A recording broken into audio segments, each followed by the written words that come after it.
حضور پر درود پڑھتا ہے حضور خود اس کا درود سنتے ہیں۔ الصلاۃ والسلام علیک یا رسول اللہ وعلی آلک واصحابک یا حبیب اللہ۔ آج جمعۃ المبارک کے موقع پر میں آپ احباب کے سامنے پیکر صدق و صفا، کشتہ تسلیم و رضا، رونق بازار مصطفیٰ، امام الاتقیاء والاسخیاء، فناء الرسول حضرت سیدنا صدیق اکبر رضی اللہ تعالی عنہ کا ذکر پاک کروں گا۔ اللہ تعالی حق گوئی کی توفیق عطا فرمائے۔ علامہ جلال الدین سیوطی رحمۃ اللہ تعالی علیہ نے تاریخ الخلفاء میں اس روایت کو نقل کیا ہے، حب ابی بکر و شکرہ واجب علی کل امتی۔ حضور نے ارشاد فرمایا ابو بکر کی محبت اور ابو بکر کا شکریہ ادا کرنا میرے ہر امتی پر واجب ہے۔ بعض ہستیاں ایسی ہیں کہ ان سے محبت کرنا یہ حضور سے محبت کرنا ہے، اور ان کی بے ادبی کرنا یہ حضور کی بے ادبی کرنا ہے۔ جس طرح کہ جن چیزوں کو حضور سے نسبت ہو گئی، اب ان چیزوں کی بے ادبی حضور کی بے ادبی ہے۔ حضور کے نالین، حضور کا لباس، حضور کی چادر، حضور کا منبر، ان چیزوں کی حضور سے ایسی گہری نسبت ہے کہ اب جو ان چیزوں سے محبت کرتا ہے وہ حضور سے محبت کر رہا ہے، جو ان چیزوں کی بے ادبی کرتا ہے وہ حضور کی بے ادبی کر رہا ہے۔ اسی طرح حضرت سیدنا صدیق اکبر رضی اللہ تعالی عنہ اور دیگر صحابہ اہل بیت، یہ وہ ہستیاں ہیں کہ ان سے محبت کرنا حضور سے محبت کرنا۔ حضرت سیدنا صدیق اکبر رضی اللہ تعالی عنہ کا نام لے کر بطور خاص حضور نے فرمایا کہ ابو بکر کی محبت اور ابو بکر کا شکریہ ادا کرنا یہ میرے ہر امتی پر واجب ہے۔ کیوں؟ سیدنا صدیق اکبر رضی اللہ تعالی عنہ وفاؤں کے اس پیکر کا نام ہے کہ میرے آقا کریم نے فرمایا جس کسی نے میرے اوپر احسان کیا میں نے اس کے احسان کا بدلہ اس دنیا میں دے دیا۔ ایک ابو بکر ایسے ہیں کہ ان کے احسان کا بدلہ میں نہیں دے رہا، قیامت کے دن میرا خدا دے گا۔ کون ابو بکر؟ کہ رب جبریل کو بھیج کر اپنے محبوب سے پوچھے، ابو بکر سے پوچھیں یہ میرے اوپر راضی بھی ہیں یا نہیں۔ کون ابو بکر؟ جن کی رضا اللہ پوچھ رہے، حالانکہ رب جانتا ہے، لیکن یہ پوچھنا شان ظاہر کرنے کے لیے۔ اور حدیث پاک میں آتا ہے حضرت صدیق اکبر ہاتھ جوڑ کے عرض کرتے ہیں یا رسول اللہ میں اپنے رب پہ راضی ہوں، میں اپنے رب پہ راضی ہوں۔ غزوہ تبوک کے موقع پر جب آپ نے اپنے گھر کا سارا مال حضور کی خدمت میں پیش کر دیا ہے تو جبریل امین آئے ہیں اور عرض کرتے ہیں یا رسول اللہ، اللہ تعالیٰ فرماتا ہے ابو بکر سے پوچھیں یہ اپنے رب پر راضی ہیں یا نہیں۔ کون ابو بکر؟ کہ جب یہ آیت نازل ہوئی ان اللہ وملائکتہ یصلون علی النبی، تو یار غار عرض کرتے ہیں یا رسول اللہ صلی اللہ علیہ وسلم، اللہ تعالیٰ اور اس کے فرشتے آپ پر درود بھیجتے ہیں، کبھی آپ کے غلاموں کو بھی یاد فرمایا ہے؟ فرشتے کبھی آپ کے غلاموں کا بھی ذکر کرتے ہیں؟ تو فوراً جبریل یہ آیت لے کر نازل ہوئے هو الذی یصلی علیکم وملائکتہ، اے صحابہ اللہ اور اس کے فرشتے تمہارے اوپر بھی درود بھیجتے ہیں۔ یہ سورہ احزاب میں آیت مبارک ہے، هو الذی یصلی علیکم وملائکتہ، اے صحابہ اللہ اور اس کے فرشتے تمہارے اوپر درود بھیجتے ہیں۔ کون؟ صدیق اکبر۔ کہ جب یہ آیت نازل ہوئی یا ایتھا النفس المطمئنہ ارجعی الی ربک راضیۃ مرضیہ فادخلی فی عبادی وادخلی جنتی۔ بعض خوش نصیب ایسے ہیں کہ جب روح جسم سے نکلتی ہے تو صدائے رحمت بلند ہوتی ہے، اے نفس مطمئنہ لوٹا اپنے رب کی طرف، اس حال میں کہ اللہ تیرے اوپر راضی ہے، تو اپنے رب سے راضی ہے، میرے بندوں میں داخل ہو جاؤ اور میری جنت میں داخل ہو جاؤ۔ یار غار عرض کرتے ہیں، یا رسول اللہ صلی اللہ علیہ وسلم، وہ لوگ کتنے خوش نصیب ہیں جنہیں آخری وقت یہ صدا سنائی دے گی، جنہیں اس طرح بلایا جائے گا کہ آ جاؤ اللہ تمہارے اوپر راضی ہے۔ حضور نے فرمایا ابو بکر تو انہی لوگوں میں شامل ہے، جب تمہارے اوپر یہ وقت آئے گا تمہیں بھی یہی صدا دی جائے گی، آ جاؤ اللہ تمہارے اوپر راضی ہے۔ کون صدیق اکبر کہ جب بھی حضور نے نام لے کر صحابہ کی شان بیان کی ہے، سب سے پہلے حضرت صدیق اکبر کا نام لیا ہے۔ جب بھی حضور نے نام لے کر شان بیان کی ہے صحابہ کی، کوئی بھی روایت اٹھا کے دیکھ لیں، سب سے پہلے حضور نے حضرت صدیق اکبر کا نام لیا ہے۔ کون صدیق اکبر جنہیں حضور نے اپنا مصلی عطا فرمایا ہے، جن کے پیچھے تمام صحابہ مقتدی بن کے کھڑے ہوں، فاروق اعظم عثمان غنی جن کے پیچھے کھڑے ہوں، مولا علی جن کے پیچھے کھڑے ہو کے کہیں پیچھے اس امام کے، اللہ وہ جو آگے امام ہے اسے صدیق اکبر کہتے ہیں۔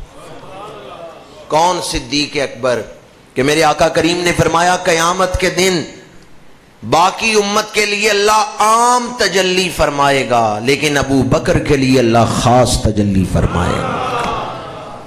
جن کے لیے اللہ خاص تجلی فرمائے انہیں صدیق اکبر کہتے ہیں۔ باقی سب جنت کے مشتاق ہیں، اور جنت کا ہر دروازہ جس کے قدم چومنے کا مشتاق ہے اسے صدیق اکبر کہتے ہیں۔ جنت کا ہر دروازہ جن کے قدم چومنے کا مشتاق ہے انہیں صدیق اکبر کہتے ہیں۔ اپنی نگاہ سے نہ دیکھیں، اپنے علم سے نہ سوچیں کہ کون صدیق اکبر، نگاہ مصطفیٰ سے پوچھیں۔ ہماری نظر ہی کیا ہے، ہمارا علم ہی کیا ہے، ہماری اوقات ہی کیا ہے کہ شان صدیق اکبر کو سمجھ سکیں؟ نگاہ مصطفیٰ سے پوچھیں کہ شان صدیق اکبر کیا ہے۔ جنہیں حضور اپنے مصلی پر کھڑا کریں ان کی حضور کی نگاہ میں کیا عظمت اور کیا شان ہے۔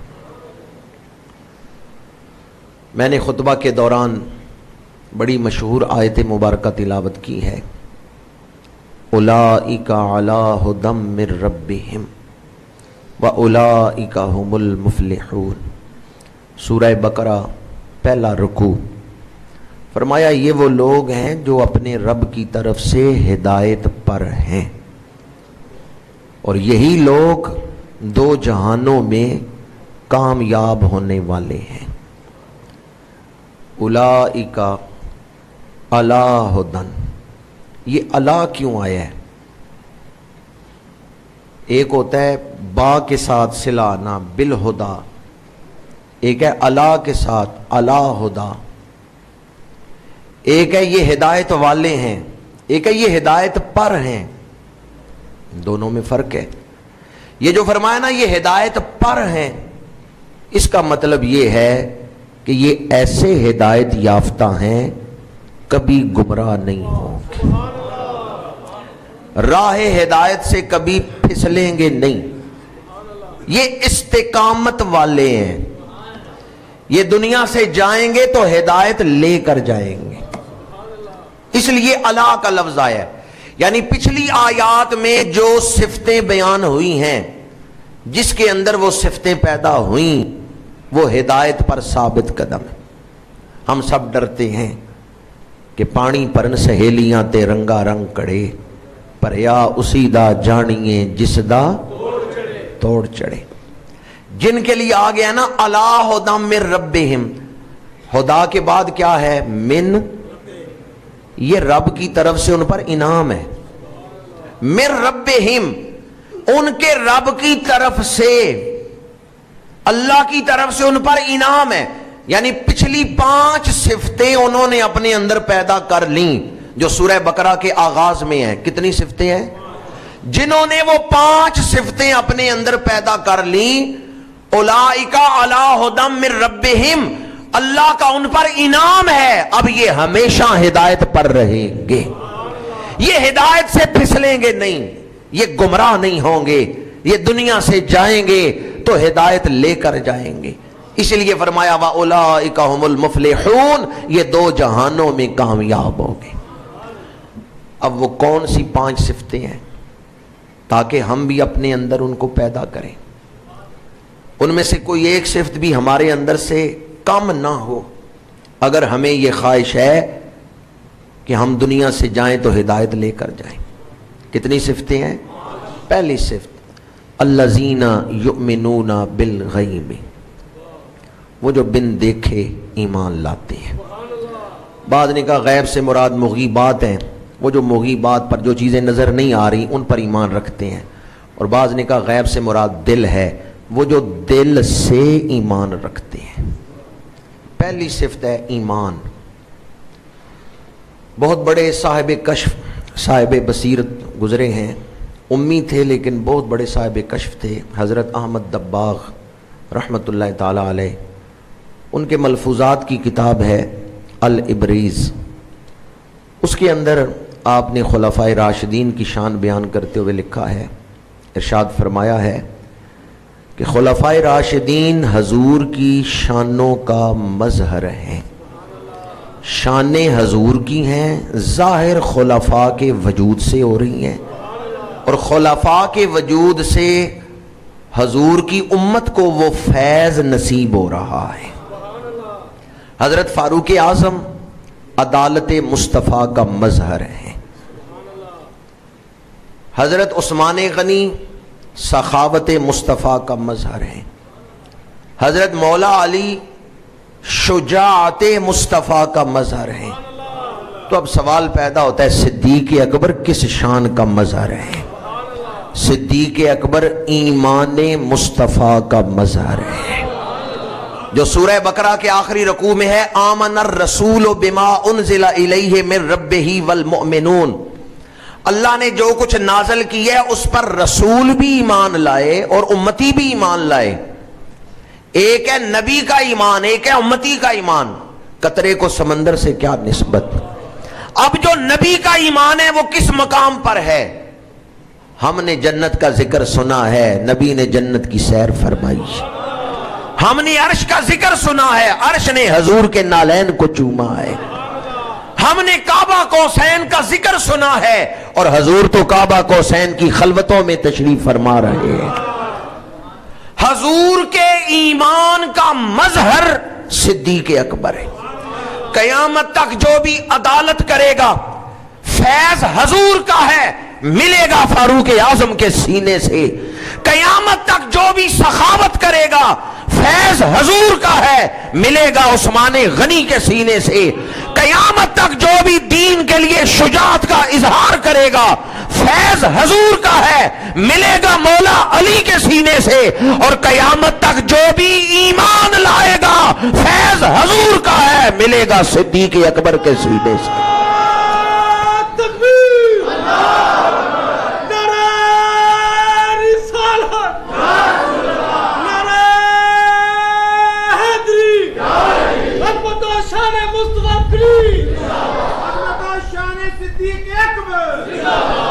صدیق اکبر ایمان مصطفیٰ کا مظہر ہے.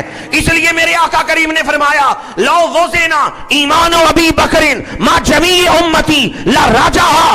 اگر ترازو کے ایک پلڑے میں ساری امت کا ایمان ہو، دوسرے پلڑے میں ابو بکر کا ایمان ہو، ابو بکر کا ایمان وزنی اور اعلیٰ ہوگا.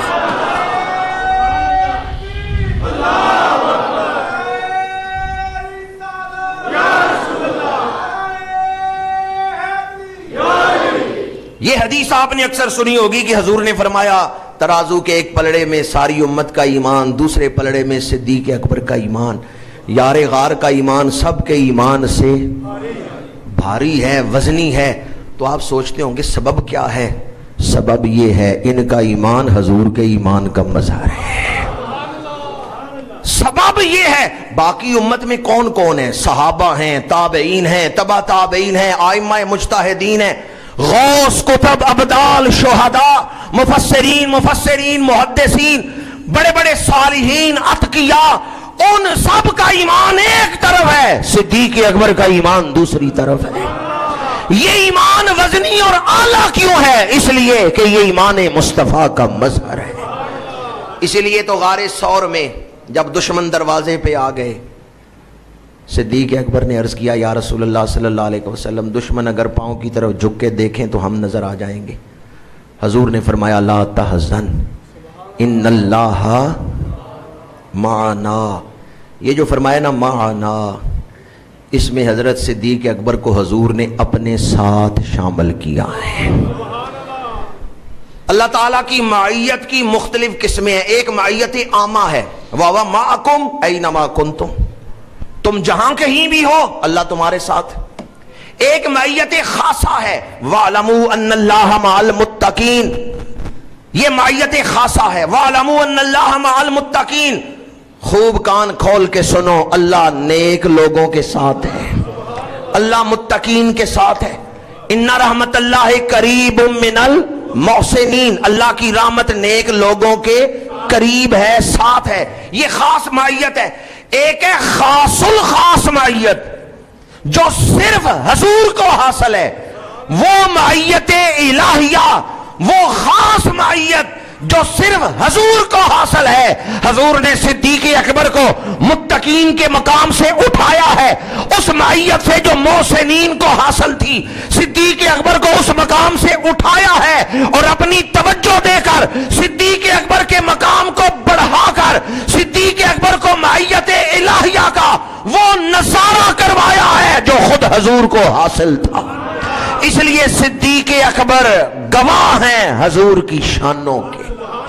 اللہ کے بارے میں پوچھنا ہے تو حضور سے پوچھو، اور حضور کے بارے میں پوچھنا ہے تو صدیق اکبر سے پوچھو۔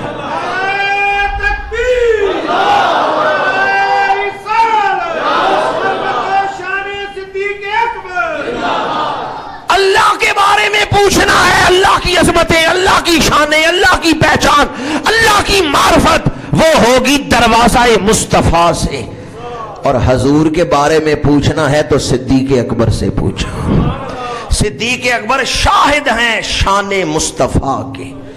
حضور کو چھوڑ کر اللہ کی پہچان نہیں ہوگی، اور صدیق اکبر کو چھوڑ کر حضور کی پہچان نہیں ہوگی۔ صدیق اکبر ایمان مصطفیٰ کا مظہر ہے۔ اسی لیے حضرت داتا صاحب نے فرمایا ان الصفا صفت الصدیق ان اردت صوفیاً علی التحقیق، اگر تو اپنے باطن کی صفائی چاہتا ہے صدیق اکبر کی محبت کو اپنے دل میں پیدا کر لے۔ صدیق اکبر کی محبت تیرے باطن کو روشن کر دے گی، چمکا دے گی۔ وہ 5 صفتیں جو ہدایت یافتہ لوگوں کی، مفلحین کی بیان کی گئیں، ان میں سے پہلی صفت تھی ایمان، اور ایمان میں حضرت سیدنا صدیق اکبر کا مقام پوری امت میں بلند ہے، بھاری۔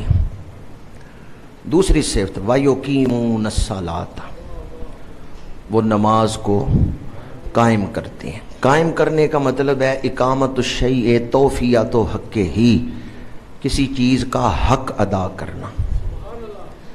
نماز کا ایک ظاہری حق ہے، ایک باطنی حق ہے۔ ظاہری حق جسم پاک ہو، باطنی حق دل پاک ہو۔ ظاہری حق منہ کعبہ شریف کی طرف ہو، باطنی حق دل رب کعبہ کی طرف ہو۔ نماز کو قائم کرنے میں حضرت صدیق اکبر کا مقام کتنا ہے امت کے اندر؟ کون سا مقام ہے امت کے اندر؟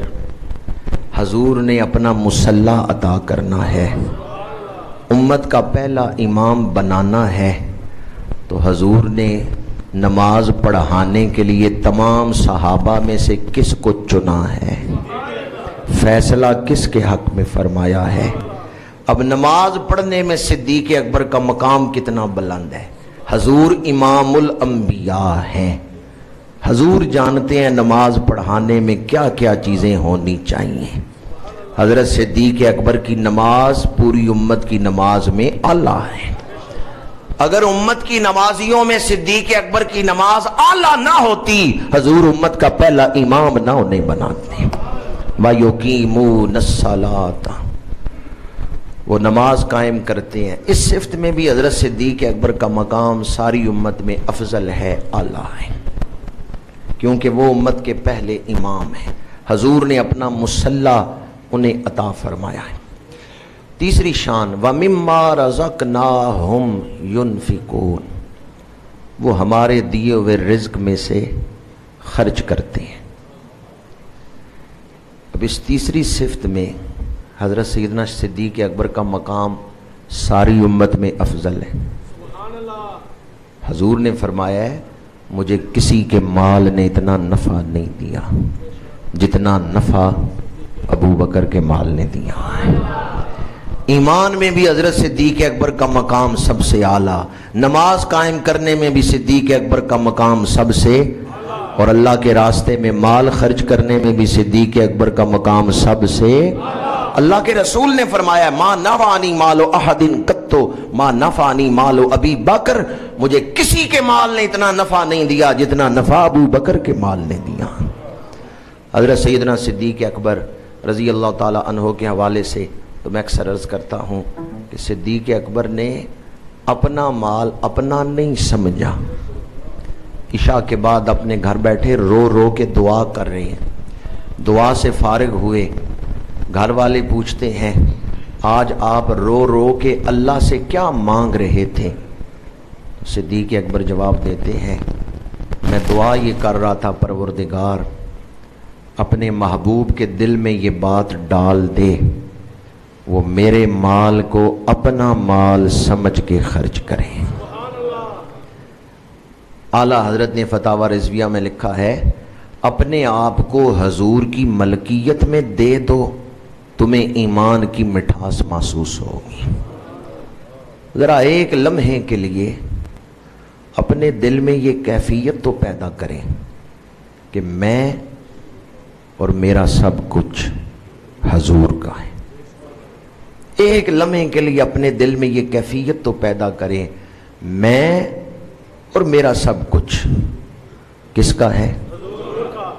سارے نہیں بولے کس کا ہے؟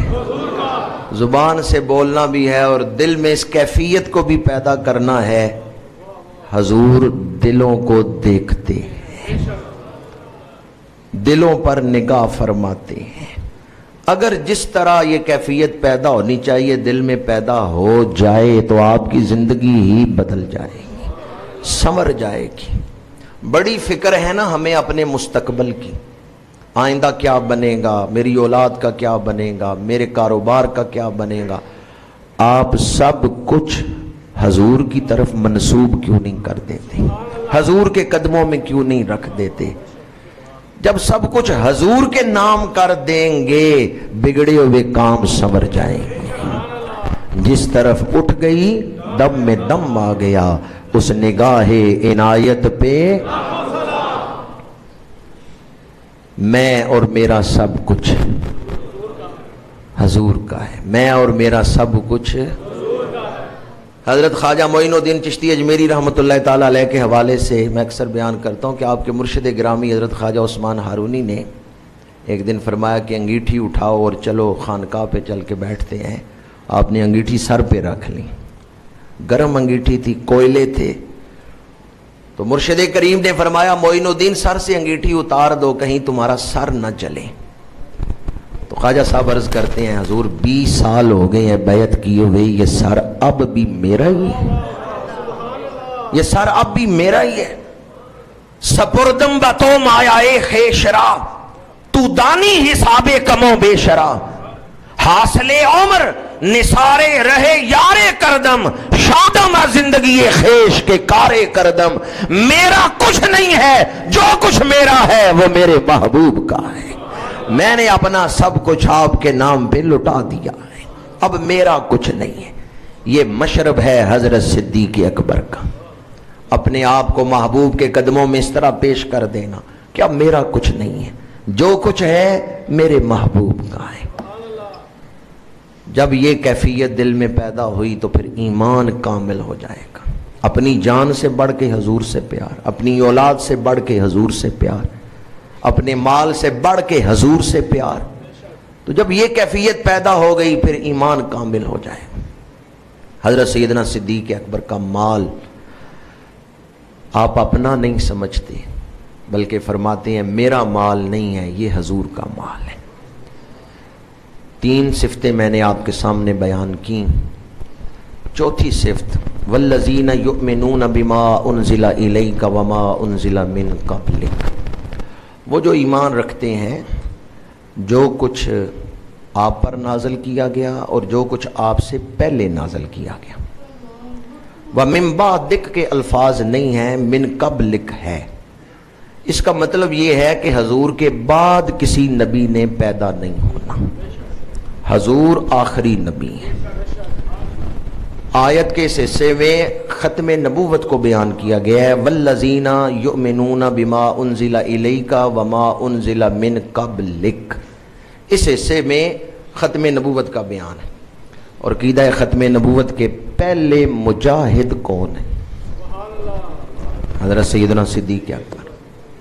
عقیدہ ختم نبوت کے پہلے مجاہد جنہوں نے اس عقیدے کی حفاظت کی۔ مسیلمہ کذاب نے حضور کے بعد، آپ کے وصال پاک کے بعد نبوت کا دعویٰ کیا کہ میں نبی ہوں۔ وہ حضور کو نبی مانتا تھا، لیکن کہتا تھا حضور کے وصال کے بعد اب میں نبی ہوں۔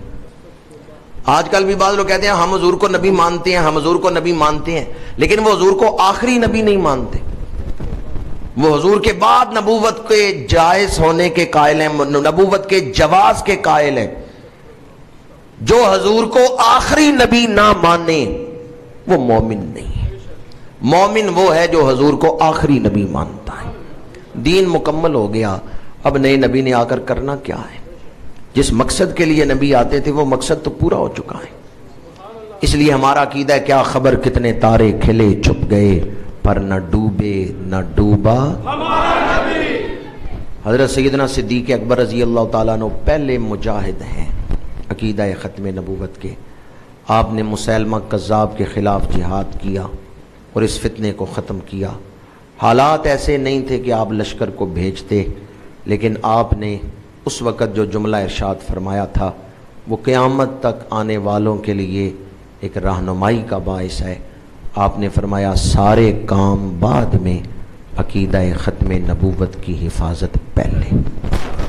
سارے کام بعد میں، عقیدہ ختم نبوت کی حفاظت پہلے۔ اور پھر اللہ تعالیٰ نے خلافت راشدہ کو کتنی کامیابیاں عطا فرمائی ہیں۔ عراق فتح ہوا ہے، ایران فتح ہوا ہے، فلسطین فتح ہوا ہے، شام فتح ہوا ہے، افغانستان تک صحابہ کرام آئے ہیں، ادھر افریقہ تک دین پہنچا ہے۔ یہ خلافت راشدہ کے ثمرات ہیں۔ حضرت سیدنا صدیق اکبر رضی اللہ تعالیٰ عنہ نے فرمایا تھا سارے کام بعد میں، عقیدہ ختم نبوت کی حفاظت پہلے۔ 4 صفات میں نے آپ کے سامنے بیان کی ہیں جن کی روشنی میں حضرت سیدنا صدیق اکبر کی عظمت اور حضرت سیدنا صدیق اکبر کی شان میں نے بیان کی۔ ان 5 صفات میں آخری صفت ہے وَبِالْآخِرَةِ ہم یوقنون، وہ آخرت پر یقین رکھتے ہیں۔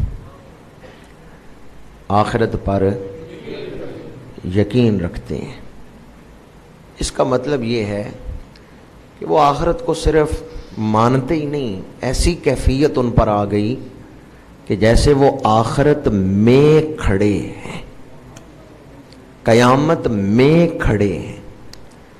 جس بات کے بارے میں فیصلہ ہو چکا ہے کہ اس نے ہونا ہے تو ذرا سمجھ لیں کہ وہ ہو گئی۔ جس کے بارے میں طے ہے کہ یہ واقعہ ہونا ہے تو آپ اس پر ایمان کی ایسی کیفیت کیوں نہیں پیدا کرتے کہ جیسے وہ واقعہ ہو گیا ہے۔ یقین والے وہ لوگ ہیں جو آخرت میں کھڑے ہیں، قیامت کے بارے میں آیات پڑھیں تو اپنے آپ کو حشر کے میدان میں کھڑا محسوس کرتے ہیں۔ حضرت سیدنا صدیق اکبر رضی اللہ تعالی عنہ کا مقام یقین کس قدر بلند ہے۔ یقین کا ایمان کے ساتھ بڑا گہرا تعلق ہے، کمال ایمان اسی سے متعلق ہے، تکمیل ایمان اسی سے متعلق ہے۔ حضرت سیدنا صدیق اکبر رضی اللہ تعالی عنہ فرماتے ہیں، جس طرح دنیا اور اس کی تمام چیزیں فنا ہونے والی ہیں، اسی طرح تمہارے احوال وہ بھی فنا ہونے والے ہیں۔ عام طور پہ ہم خوشی و غم ان دو کیفیتوں میں ہی رہتے ہیں، کبھی خوشی ہے کبھی غم ہے، فکر ہے کسی چیز کی۔ حضرت صدیق اکبر فرماتے ہیں، ان احوال کی، اپنے حال کی فکر نہ کرو، یہ حال بھی ختم ہو جائیں گے، تم ہر حال میں شریعت کی اتباع کرو، ہر حال میں شریعت مطہرہ کی پابندی کرو۔ بعض اوقات بندہ کہتا ہے نا، میرا دل نہیں کر رہا کہ میں آج نماز پڑھوں، میرا دل نہیں کر رہا میں فلاں کام کروں۔ حضرت صدیق اکبر فرماتے ہیں، تم اپنے حال کو پیش نظر نہ رکھو، شریعت کے حکم کو مقدم رکھو۔ دل کرتا ہے یا نہیں کرتا، تم شریعت پر عمل کرو۔ جب تم یہ انداز اپنا لو گے کہ ہر حال میں شریعت پر عمل کرنا ہے، پھر تمہارے اندر استقامت کا نور پیدا ہو جائے گا۔ چونکہ یہ احوال بھی ایک دن ختم ہونے والے ہیں۔ حضرت سیدنا صدیق اکبر رضی اللہ تعالی عنہ کا ایمان، آپ کا یقین کس بلند مرتبے پر ہے۔ ابو جہل آیا اور اس نے کہا، کوئی یہ کہے کہ میں راتوں رات مکے سے فلسطین گیا بھی ہوں آیا بھی ہوں، مان لو گے؟ یار غار نے فرمایا، نہیں مانوں گا۔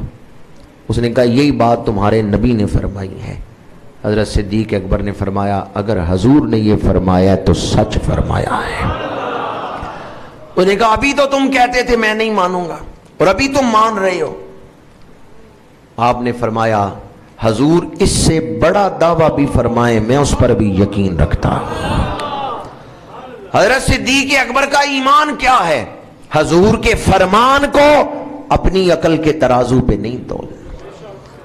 آج بعض لوگ ٹیلی ویژن پہ بیٹھے جب بیان کرتے ہیں ایمان کو تو وہ فلسفے کی شکل میں بیان کرتے ہیں۔ بعض اسکالر ایمان کو فلسفہ بنا کے پیش کرتے ہیں اور دلائل کی بیساکھیوں پہ ایمان کو کھڑا کرتے ہیں۔ وہ بیساکھیاں اتر گئیں تو ایمان بھی گر جائے گا۔ حضور کی عظمت ماننے کے لیے مجھے کسی دلیل کی ضرورت نہیں ہے، میں بغیر دلیل کے مانتا ہوں، حضور جو فرما رہے ہیں سچ فرما رہے ہیں۔ یہ ہے مشرب صدیق اکبر، یہ ہے یقین صدیق اکبر، یہ ہے ایمان صدیق اکبر۔ عقل قربا کن پیش مصطفیٰ، دنیا میں جہاں بھی جاؤ عقل ساتھ لے کے جاؤ، پر جب حضور کی بارگاہ میں آؤ عقل گھر قربان کر کے آؤ۔ یہاں جس نے محض عقل کو معیار بنایا وہ ابو جہل بن گیا، جو عشق لے کے آیا وہ یار غار بن گیا۔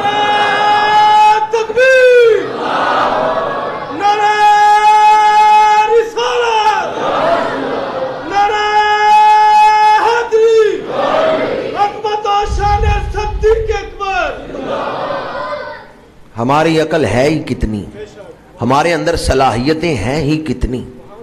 اپنی صلاحیتوں پر ایمان کی بنیاد، اپنی عقل پہ ایمان کی بنیاد نہ، ہمارے ایمان کی بنیاد ذات مصطفیٰ ہے۔